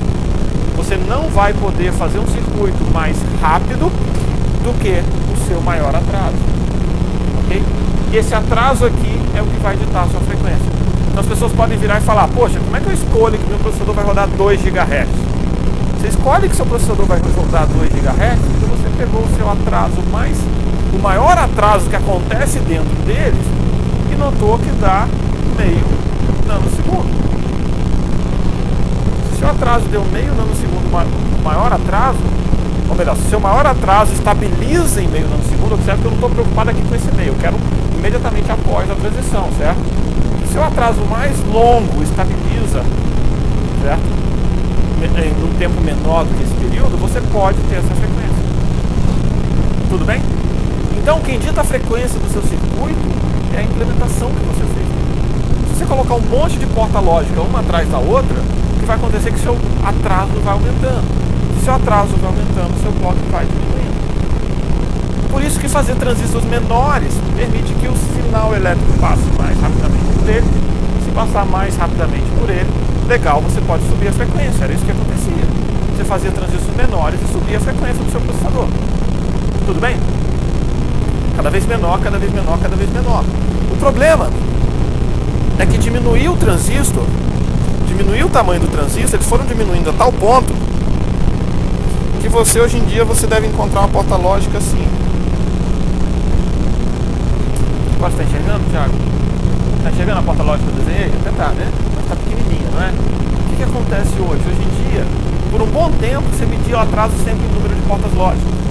Depois, a porta lógica começou a ficar tão pequena que você tem que medir a porta lógica em si. Certo? Então você tem que somar esses atrasos. Agora, na frequência tão rápida, você tem que começar a ver a velocidade que seu circuito passa ali. Certo? Quer ver um exemplo legal? Vocês já ouviram falar no laboratório Síncrono? Aqui perto. O que ele faz? Já ouviu falar? Quem já ouviu falar, o que ele faz lá? Hein? Trabalha com luz, certo? E eles estão fazendo um novo laboratório chamado Sirius, certo? Uma nova planta. O Sirius tem da ordem de... Ele tem um anel de 500 metros, certo? E é um anel que vai passar a luz. Quanto tempo a luz gasta para percorrer 500 metros? Lá? Oi? 500 sobre C, exatamente. Ótimo. Legal, né? Pra que fazer a conta, né? Isso, né? Certo? Então vamos pensar o seguinte: 300 mil quilômetros por segundo, certo? Ok? 300 quilômetros a cada milissegundo, tudo bem? 0,3 quilômetros a cada microsegundo, tudo bem? Então é algo entre 0,3 quilômetros, que dá 300 metros, cada microsegundo. Eu estou algo como 1 a 2 microsegundos, é o tempo que ele vai dar uma volta, certo? Bem, eu só dividi por 1 milhão os dois lados, né? Então, ele dá uma volta aqui, sua luz, ela dá uma volta aqui em algo entre 1 e 2 microsegundos, certo? Agora, qual a frequência que você tem que ter um circuito que controla essa luz? Se você quiser controlar, e você quer controlar o feixe de luz que dá a volta lá no anel inteiro, certo? Você tem que tentar sincronizar todos os deslocadores do anel. Ele tem vários componentes ali que controlam o feixe de luz para fazê-lo dar a volta direitinho. São espelhos, são fibras que você tem que preparar isso aqui. E uma coisa interessante é que eles precisam ter precisão de 10 microsegundos aqui. Isso quer dizer que você tem que atuar em todos eles simultaneamente em 10 microsegundos. Só que se você enviar o sinal, isso aqui a gente está falando do sinal óptico que ele está passando. Se você enviar isso através de uma fibra ótica, você vai gastar quase 2 microsegundos só para poder avisar todo mundo que eles têm que se controlar. Se você fizer qualquer circuito que precisa de um retorno, você gastou 2 microsegundos para mandar e 2 microsegundos para responder. Não é exato não, tem um foco um pouco mais rápido, mas você vai gastar aí 4 microsegundos. Então dos seus 10 microsegundos que você tinha para poder fazer o controle, quase metade do seu tempo você gasta, porque a luz é lenta demais para poder fazer a comunicação. Já ouviram falar que a luz é lenta demais para fazer uma comunicação? Não, né? Por que eu estou falando isso? Parece brincadeira, mas em várias formas, você pensar em termos de a transmissão do dado costuma ser mais lenta do que o processamento. Ou ela costuma impactar muito no seu processamento. Certo? Então esse aqui é um exemplo extremo, é claro, ninguém vai ficar fazendo, esse final de semana eu vou fazer um acelerador, vou fazer um anel ótico aqui na esquina, né? Não é assim. Mas se você olhar direitinho, dentro do seu processador você tem vários problemas que não são dessa escala tão grande, mas um dos problemas interessantes do Pentium 4, lembra aquele processador super antigo? Um dos problemas interessantes do Pentium 4, o Pentium 4 é interessante que foi o processador que fez a Intel, depois do Pentium 4 ela parou de crescer a frequência assustadoramente. Então esse é o processador que ela puxou a frequência o máximo que ela conseguia na época. Tá? Se você quisesse transmitir o dado daqui até aqui, você gastava 4 ciclos de clock para fazer esse percurso. Certo? O que significa que você bota um dado e coloca 1, 2, 3, 4. É claro que se você sabe disso, você não vai botar um componente lá falando por daqui, né? Mas tem que pensar o seguinte, a sua memória está do lado de fora do processador. E alguém quer falar com a memória. Então, se o cara está no meio do processador e quer falar com a memória, potencialmente ele pode gastar 2 ciclos para tentar sair do processador. Só para poder mandar um sinal para fora para tentar falar com a memória. Certo? Então, a distância do ponto de vista elétrico do chip passa a ser crítica. Okay? No nosso caso aqui, nem tanto, porque a gente não está tão preocupado com frequência ainda, lembra? Nosso primeiro processador ele é bem mais lento, então a gente não está preocupado com frequência nesse momento. Mas nós vamos nos preocupar com frequência um pouco mais para frente. Tá bom? Ok? Tudo bem? Então agora a gente já sabe medir a frequência do processador, certo? Você pega o caminho crítico dele, e a maior distância dessa, e troca e tenta usar a frequência mais rápida que caiba aqui lá dentro. Certo? Como é que funciona isso no processador real? O problema é que na hora que você vai produzir um processador real, você tem vários problemas de fabricação ou potenciais variações de fabricação que você precisa levar em conta. Então, por exemplo, você faz uma porta lógica aqui, você manda fazer outra porta lógica, você mandou fazer as mesmas, mas tem que lembrar que portas lógicas hoje transistores são da ordem de átomos, né? Você vai pegar 50 átomos, 100 átomos, alguma coisa assim, pequena de átomos, certo? E aí, ao botar isso aí no transistor, você pode colocar um pouquinho a mais, um pouquinho a menos e afetar bastante a frequência dele, afetar bastante a temporização dele. Ao afetar essa temporização, tipicamente as pessoas viram e falam, ok, bota uma margem de erro. Como todo bom engenheiro, vamos botar uma margem de erro. E aí você coloca uma margem de erro na temporização dos transistores. E aí você vai ver o seguinte, a velocidade que eu consigo responder, que o transistor consegue me responder, está relacionada com a tensão de alimentação. Imagina, você tem um efeito, o transistor para ele chavear de 0 para 1 para 0, vai depender também da alimentação dele. Se ele tiver com o 1 dele for, sei lá, 1.3 volts, 1,5 volt, ele vai chavear mais rápido que se ele tiver com 1 volt. Se também está dando uma diferença de potencial maior, o elétron, você vai conseguir atrair o elétron no campo magnético de forma mais forte, ok? Tudo bem? Mas a sua tensão também pode variar. Legal? Vai lá e bota uma margem de erro para tensão também, né? Ok? E aí você vai botar uma frequência nesse transistor que você quer trabalhar, mas calma aí, a sua oscilação, seu multiplicador, tudo isso vai variar também. Legal? Vai lá e bota outra margem de erro para sua frequência, certo? E aí você vai olhar para esse cara e falar o seguinte, poxa, aqui nessa sala está com uma temperatura agradável, pelo menos para boa parte de vocês, então alguns botaram agasalho nem canto, mas está uma temperatura agradável. Só que, como é que é o seu nome do notebook? Hein? O Lucas pode pegar aquele notebook dele e querer trabalhar lá fora e depois trabalhar no sol, trabalhou meio-dia, foi pro Bandejão e trabalhou lá, num ambiente um pouquinho mais quente só. É legal, mas aí o transistor vai mexer nas propriedades dele. O que a gente faz? Bota outra margem de erro no processo, né? E a gente vai somando margem de erro por margem de erro por margem de erro. E você tem o seguinte, se você pegar o seu transistor e a tensão de alimentação daquilo ali, a gente tem limiar de fabricação do material, certo? Existe um limiar mínimo aqui que você vai fazer o chaveamento dele, que é de fabricação, certo? Na ordem de 0,7 volts, alguma coisa assim. E aí você começa a colocar margem de erro. Outra margem de erro. Outra margem de erro. Outra margem de erro. E outra margem de erro. E aí às vezes você fala que, olha, não dá para trabalhar com esse transistor a menos do que 1.1 volts. A margem de erro hoje em dia é tão grande, perto da sua tensão, que você tem problemas também com a margem de erro.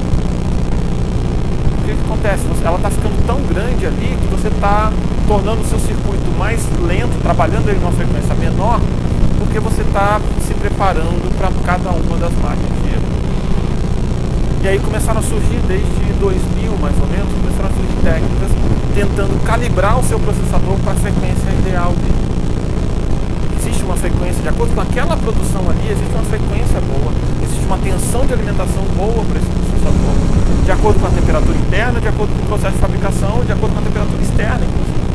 Se o seu processador esquentou muito, é melhor descer a frequência um pouquinho para controlá-lo, certo? E aí começaram a colocar circuitos dentro do processador para poder fazer isso. Com isso, algumas dessas margens de erro puderam ser retiradas, porque você tem circuitos que automaticamente tentam fazer esse acordo, esse trabalho.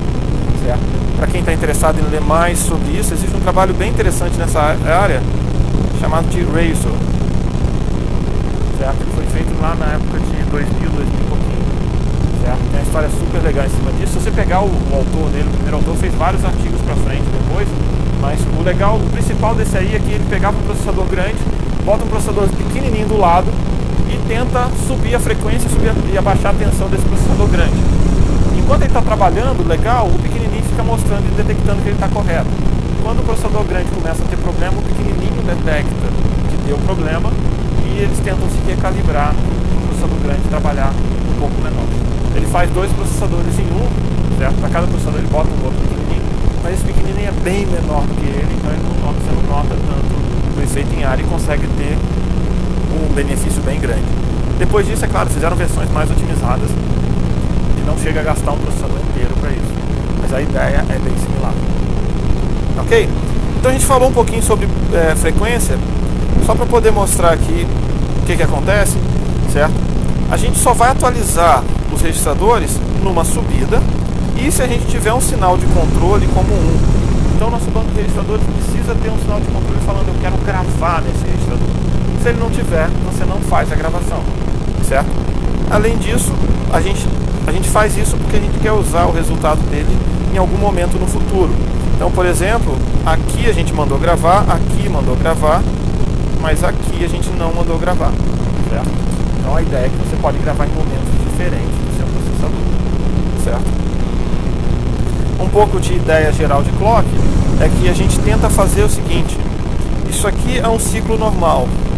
A gente vai ter uma lógica combinacional, certo? A gente tem a lógica combinacional do nosso circuito e aí a gente vai ter a lógica dos elementos de estado, certo? A gente passa da lógica dos elementos de armazenamento, passa para uma lógica combinacional e no próximo ciclo guarda ela. É isso que a gente fica fazendo o tempo inteiro. Se a gente olhar dessa forma, certo? A gente tem a subida do clock, então tem 2 elementos aqui de armazenamento e a gente vai ter a lógica combinacional aqui no meio, certo? Essa lógica combinacional e o pedacinho de gravado do elemento seu sequencial é que vão te dar a janela de tempo que você vai ter, tá? Ok? Tudo bem? E aí, só para começar a avançar, como é que a gente começa a construir o nosso datapath? Como é que a gente começa a construir a nossa unidade de execução de instruções MIPS? Lembrando, a gente está executando o MIPS, a gente está pegando o processador que é o MIPS e tentando trabalhar com ele, certo? Como é que a gente consegue fazer isso? A gente precisa dos componentes que a gente já viu até agora, registradores, ALU, multiplexadores, memórias, e a gente vai pegar aquele projeto que a gente já viu agora e tentar começar a fazê-lo de forma mais sistemática. Em especial, o primeiro pedaço que a gente fala dele é o Instruction Fetch. O que é o Instruction Fetch? É o nosso PC, que a gente tem o valor dele aqui. Aí nós vamos ter uma lógica para somar 4 ao PC e também um pedaço para fazer uma leitura de uma instrução da memória. Isso aqui a gente chama de instruction fetch, leitura da memória de uma instrução da memória. Certo? Na hora que a gente faz essa leitura de uma instrução da memória, eu não sei que instrução é essa ainda. Então a gente manda incrementar o PC. Eu vou guardar esse PC? Não sei ainda. Mas já manda incrementar de uma vez. Aí vem uma pergunta interessante. Poxa, por que eu estou gastando energia incrementando o PC se eu não sei se eu vou usá-lo incrementado? Talvez eu faça outra conta. Não é verdade? Por que eu estou mandando somar 4? Se for uma instrução de branch, eu não preciso somar 4. Não é isso? Ok? Por que você faz isso? Geralmente o projeto do processador, o que a gente vai ver aqui, ele não é preguiçoso. Ele não faz nada, ele não adia nada que ele possa fazer o mais adiantado possível. Então a gente vai tentar adiantar o máximo de operações que a gente puder. Além disso, depois que olhou essa oportunidade aqui, foi redefinido o branch para ele saltar em relação à próxima instrução e não em relação à instrução atual. Então no fundo o branch, você manda saltar 10 instruções para frente, ele vai saltar 10 instruções em relação à próxima instrução e não 10 em relação à atual. A gente tinha falado isso na aula, 2 aulas para trás mais ou menos. Certo? Por que é feito isso? Porque é mais fácil você fazer essa soma e usar sempre o resultado dela do que de vez em quando ter que selecionar se faz a soma ou não. Tá? Tudo bem? Perguntas para vocês? Continuam quietos hoje. Para instruções do tipo R, a gente vai ter que fazer a leitura dos 2 registradores. Então a gente tem que ler 2 registradores, fazer uma operação aritmética. E agora, observa que agora já apareceu o 0 aqui, tá vendo? Não está sendo usado, mas apareceu. Fazer uma operação aritmética e guardar o resultado de volta. Certo? Então, se é uma instrução do tipo R, a gente só vira e faz o quê? Lê os registradores, passa pela LU, manda fazer a operação que a gente tem que fazer. Essa operação, olha esse exemplo aqui, está escrito um 4 aqui. Então a LU Operation, a operação da LU, a gente vai ter 4 bits. Tem até 16 operações possíveis da LU. Certo? Essas operações vão chegar, a gente vai fazer a operação e vai guardar o resultado no banco de registradores. Logo, se a gente vai guardar o resultado aqui, esse cara vai ter um valor, por exemplo, 1 aqui. Certo? Só para dar um exemplo, eu poderia mandar fazer uma soma, certo, do registrador 7 com o registrador 9. Só para fazer uma previsão, alguém aqui me diria que o registrador 7 tem o valor 7 e outro me diria que o registrador 9 tem o valor 9. Então a conta daria 16, a gente guarda 16 aqui no registrador. Provavelmente ele ia prever que eu teria pedido para gravar no 16 mesmo, né? Então, só para facilitar com a nossa vida, certo? Ficou bem mais simples assim, na verdade. Por que não pensaram nisso até hoje, né? O grande problema é quando a gente vai precisar falar com mil e coisas assim, certo? No fundo, brincadeiras à parte, daqui a pouco a gente vai começar a falar que se eu não definir nada, o valor default dos registradores é 10 vezes o número dele, certo? Por que eu boto 10 vezes? Porque é uma conta fácil de você fazer e não confunde. Aqui, às vezes, você vai confundir o 7 do número do registrador com o 7 do valor dele. Então, eu boto 10 vezes para evitar essa confusão, tá bom? Só para facilitar, ok? Então, no nosso exemplo aqui, seria 70 mais 90 dá 160. Você guarda o registrador 16. Entendeu? Tão fácil quanto, ok? Se a gente tiver instruções de load store, o que a gente faz aqui? A gente precisa ler os registradores do mesmo jeito.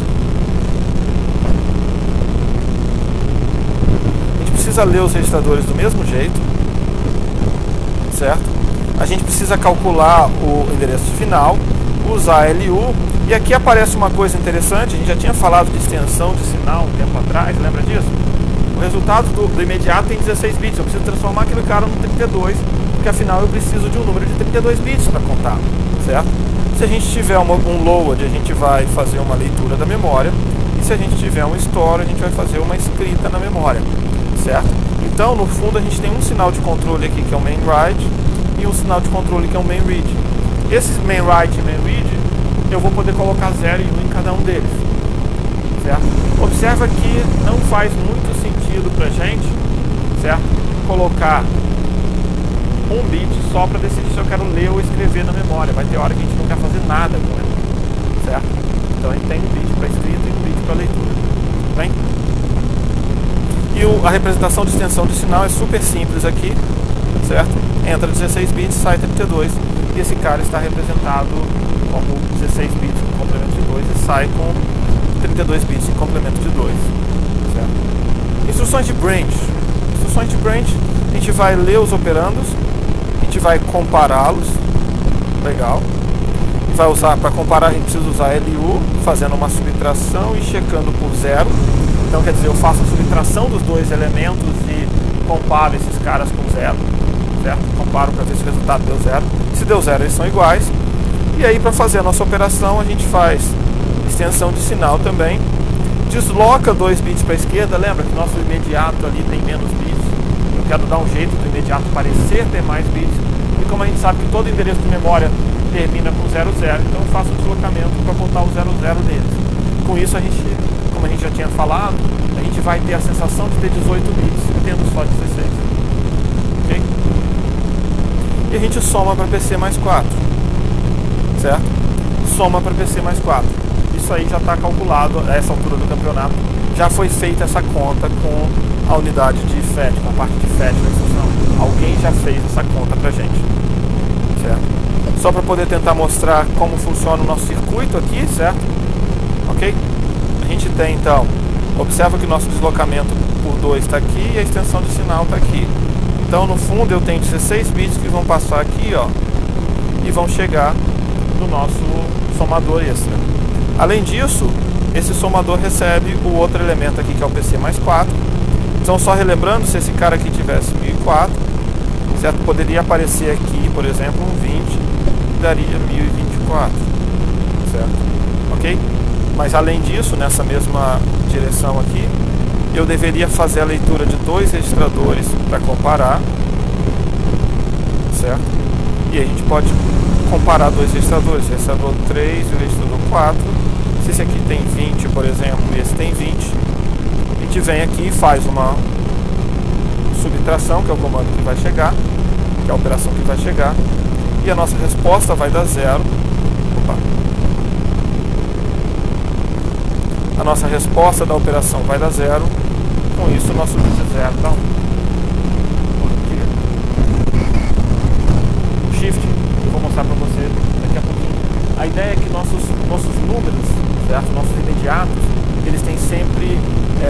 todo endereço que você quer usar para acessar a memória, ele é sempre múltiplo de 4. Tudo bem?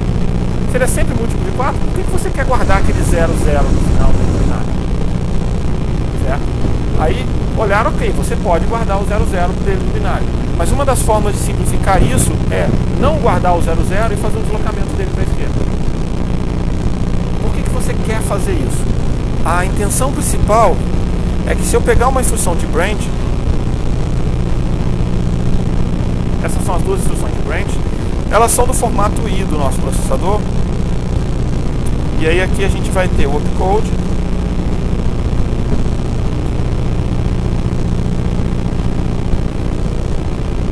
e o imediato de 16 bits, certo? O que acontece? Se eu quiser saltar, qual o mais longe que eu consigo saltar? Certo? Aí notaram o seguinte, poxa, se eu fizer do jeito que está aqui, eu terminaria esse cara com sempre 2 bits 00. Ele sempre ia terminar com 00. A gente não quer terminá-lo com 00. Por que eu não termino ele com os bits normais? Então, ao invés de terminá-lo com 00, você meio que coloca 2 bits a mais ali. Certo? Esses 2 bits a mais ali te transformam um imediato que antes eram de 16 no imediato de 18. Ele parece ter 18, no fundo ele continua tendo 16 válidos, certo? Só que os 2 últimos são sempre 0. Então você usa os 2 últimos extras ali. Parece que a sua instrução tem 34 bits. Ela não tem, mas ela funciona como se tivesse 34 bits. Ok? Então, e evita que você cometa um erro de saltar para um endereço que não seja válido. Certo? Porque você vai saltar sempre por múltiplo de 4. Porque o PC já é múltiplo de 4 e esse cara é múltiplo de 4 também. No fundo você está multiplicando o seu imediato por 4 também. Oi? Mas você tem uma instrução a cada 4 endereços, né? A cada 4 posições de memória você tem uma instrução. Então não dá para parar no meio de uma delas. Ok? Absoluto. Se você olhar direitinho, o imediato você pode interpretá-lo como quantas instruções para frente ou para trás você quer andar. Certo? Se você quiser, ele vai aparecer 7 ali no imediato. Se aparecer, por exemplo, 7 no imediato, O que você está falando? Você quer andar 7 instruções para frente. Aí ele vai deslocar para a esquerda, então 7 vezes 4, 28. Vai aparecer 28 aqui. Porque você sabe que 7 instruções para frente estão a 28 posições de memória. Menos 7, aí daria menos 28. Certo? E como a gente já está fazendo, só para poder completar, como é sempre em relação ao PC mais 4, certo? Então esse 7 para frente e 7 para trás é em relação sempre à próxima instrução, não à atual. Porque já foi somado o PC mais 4. Isso é meio que só um ajuste, porque o PC já foi somado 4. Certo? Não dá impacto diferente, é melhor você já aproveitar o PC mais 4. Tá? Mas a conta vale do mesmo jeito. É sempre em relação ao PC mais 4. Então o Branch fala para você o seguinte: quantas instruções para frente ou para trás em relação à próxima instrução você quer salvar. Ok? Tudo bem? Uma coisa só para complementar aqui embaixo. Quando o sinal de 0 tem 1, é porque a conta deu 0. Foi isso que vocês entenderam? Tudo bem? Quando o bit 0 tiver com o valor 1, é sinal que a resposta da sua conta deu 0. Não, ele vai representar em complemento de 2.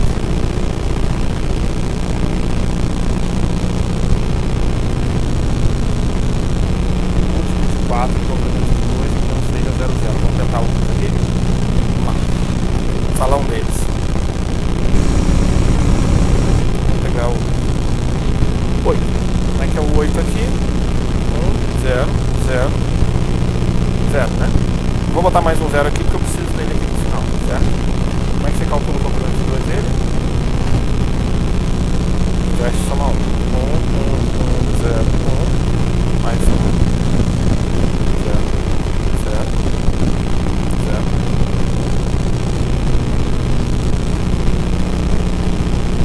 O que você está fazendo? Está relembrando? A gente tinha falado um pouco disso no passado, algumas aulas para trás. Você anda. A operação de inverter e somar 1. Ela anda até o seu primeiro 1 repetindo o número, certo? Ela anda até o seu primeiro 1 repetindo o número e a partir dali ela inverte todos os bits, certo? Por que é isso? Porque você inverteu ele, certo? Você inverteu e quando você soma esse mais 1 aqui, no fundo vai ter um vai 1 aqui, vai ter um vai 1 aqui, vai ter um vai 1 aqui. Então se você olhar no número original, você está andando da direita para a esquerda, todos os zeros até o primeiro 1 repetindo eles. Não é isso? E depois você inverte dali para frente. Mantém invertido. Certo? O que significa isso?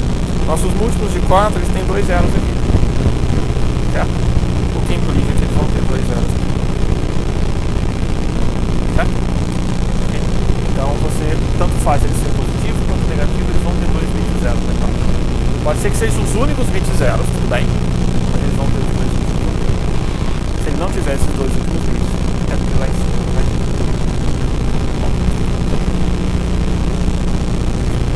Bom, aí o que a gente vai fazer? A gente precisa complementar esses caras, certo?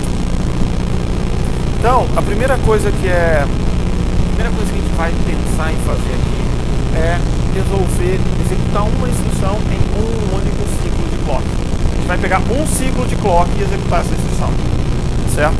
Então, cada elemento do nosso DataPath, a gente vai fazer um ciclo de clock. Cada elemento do DataPath só pode fazer uma coisa por vez, certo? E aí por isso que a gente vai ter que separar a memória de instrução e de dados. A gente vai ter que ter uma memória separada para instruções e para dados, certo? Nesse momento, mais para frente a gente vai juntar as duas no que a gente vai chamar de cache, certo? A gente vai usar multiplexadores, certo? Para alterar os dados de instruções distintas. Na verdade, as origens de instruções distintas dos dados, a gente vai tentar usar multiplexadores. E com isso a gente chega no circuito com essa cara. Mas observa que esse circuito aqui é muito próximo do que vocês viram anteriormente, não é isso? Notaram que esse circuito aqui tem a cara bem próxima do que vocês viram para frente? Certo? Por que ele tem a cara bem próxima? A única coisa que a gente foi mudar foi botar os multiplos aqui. E se você olhar direitinho, agora os multiplos aparecem com os valores zeros e uns aqui, tá vendo? Agora os múltiplos aparecem com zeros e 1, ok? Então é isso que a gente tem aqui nesse momento. Você precisa colocar os sinais, então nós temos os sinais de controle. Nós ainda não estamos com a lógica de controle aqui. E aqui estão as instruções que a gente precisa para poder operar o load store. A gente precisa completar com a lógica do PC, certo? A lógica do PC está aqui. E com isso, pessoal, a gente montou o nosso circuito que é capaz de rodar aquelas instruções bonitas que a gente fez. Entendeu? Olha que legal.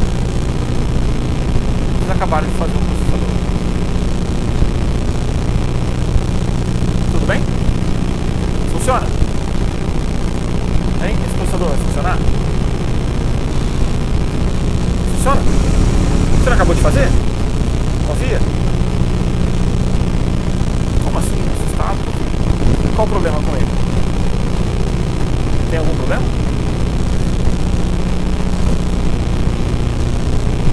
Sim? Não sabe? Esse processador aqui já é capaz de executar as instruções que a gente quer. Qual o problema dele? Ele é lento. Ele roda uma instrução por ciclo, o ciclo é bem grande. Mas fora isso, pessoal, ele é capaz de executar as instruções. No fundo, ele vai rodar as instruções que a gente precisa rodar daqui para frente. Quase que até o final da disciplina. Esse processadorzinho vai fazê-lo ficar mais rápido. Mas esse processador é o que vai rodar as instruções. Ok? Tudo bem com vocês? O que a gente precisa fazer? A gente precisa olhar o controle da LU. Então aqui nós temos operações que precisam trabalhar com a LU. E nesse caso aqui são 6 operações diferentes que a nossa LU faz. Ok? A primeira operação é um AND, outra operação é um OR, um ADD, um SUBTRACT, um SET ON LESS THAN e um NOR. Essas são as operações que a gente faz na LU. Para ser bem franco com vocês, eu recomendo que vocês tenham consciência disso aqui tem 4 bits, mas não foquem muito nesse código aqui de 4 bits, foquem muito mais na operação desse lado, certo? Nosso objetivo aqui é que você saiba que essa operação aqui é um E, essa aqui é um OU, essa aqui é uma soma, uma subtração, essa daqui eu não tenho um desenho bonitinho, eu boto um SLT, e essa é um NOR. Por que eu falo isso para vocês? Porque decorar esse código aqui, convenhamos, não é algo muito... Embora sejam 4 bits, certo? Sejam 24 bits no total, não agrega tanto para vocês. Só para mostrar para vocês que esses códigos podem ser gerados, tá bom? É possível gerar um código binário e é possível para quem já fez circuitos lógicos você ir lá e implementar através dessa sequência binária aqui exatamente o controle para gerar essas operações na sua LU. Tudo bem? Faz sentido para vocês esse caminho? Ok, com isso, na hora que vocês forem colocar esse sinal de controle no DataPath, vai lá e coloca um mais, coloca um menos, certo? Porque é o que fica mais intuitivo para a gente trabalhar. Além disso, nós temos uma outra sequência aqui, certo? Que a gente precisa olhar o LUOP derivado dos 2 bits do opcode e de alguma lógica depois. Então, se você pegar alguns bits do opcode, a gente pode também gerar o controle. Novamente, eu não recomendo que a gente aprofunde nessa direção, não é o nosso foco aqui. Mas daria para você pegar essas instruções, o nosso código load, store, branch equal, e o SLT apareceria como uma instrução do tipo R, né? Então, junto com add, sub e tudo mais. E a gente pegaria essas instruções e usaria os opcodes e o campo fundo dela para poder detectar. O que é importante aqui para vocês? É notar que parte dos valores do campo L1 function vem do opcode da instrução, se load, se store, se back, e se ela for do tipo R, o resto vem do campo func. Então você tem esse cara daqui. Deixa eu pegar e trocar a cor.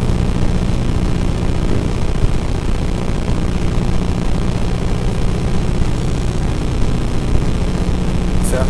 Então o que a gente tem aqui, você tem um campo vindo da instrução que pode te falar o controle melhor, pode te levar para o controle, ou um campo que fala para você olhar o campo func e ler e gerar o sinal de controle lá no final. Tá? Tudo bem? Entenderam a diferença para vocês? Certo? A gente não vai olhar esse cara aqui com tanto detalhe nesse aspecto da codificação binária, eu não estou tão preocupado com ela, certo? Não é uma preocupação tão grande, mas tem que ficar bem claro para você que isso aqui seria um circuito lógico sintetizado razoavelmente para vocês. Tudo bem? E aí, só para poder olhar um pouquinho mais, se você pegar os sinais de controle, aqui nós temos algumas instruções, certo? e nós temos os campos de cada uma das instruções. Só para mostrar um pouquinho aqui para vocês, olha. Esse aqui é de qual bit a qual bit nós temos. Tá vendo? Então nós temos os bits, tem 6 bits de opcode, ok, ele vai do 31 até o 26.